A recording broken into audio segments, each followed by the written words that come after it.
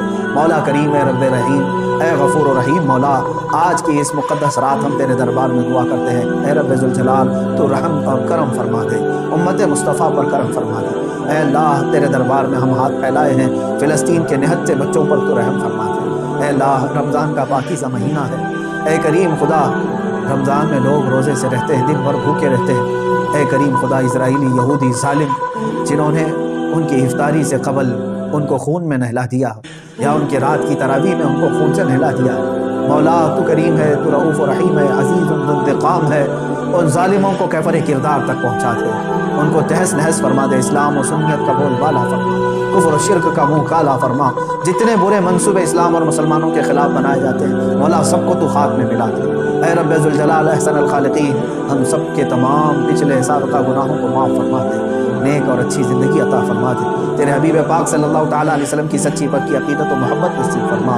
لیلۃ القدر کی برکت سے مولا ہم سب کی مغفرت فرما. جتنے لوگوں نے مجھے دعا کی درخواستیں کی ہیں، سب کی جائز مرادیں پوری فرما. ہماری ماؤں، بہنوں، بچیوں، بیٹیوں، بہوؤں سب کی عزت و آبرو کی حفاظت فرما. جو بے اولاد ہیں انہیں صالح اولاد عطا فرما. جو بے روزگار ہیں انہیں حلال روزیاں عطا فرما. جو مقروض ہیں ان کے قرضوں میں آسانیاں عطا فرما. اے رب ذوالجلال، جو جس پریشانی میں مبتلا ہے تو بہتر جانتا ہے، تو علیم و خبیر ہے. مولا سب کی پریشانیوں کو دور فرما دے. مولا ہماری نسلوں میں قیامت تک عاشقان مصطفیٰ پیدا فرما. ہماری اولاد کو، ہماری نسلوں کو گستاخان رسول سے بچا لے. اے رب ذوالجلال، ہماری دعاؤں کو رسول پاک صلی اللہ تعالیٰ علیہ وسلم کے صدقے و توسل قبول فرما. وصلی اللہ تعالیٰ علی خیر خلق محمد وآلہ واصحابہ اجمعین، وآخر دعوانا الحمد للہ رب العالمین. السلام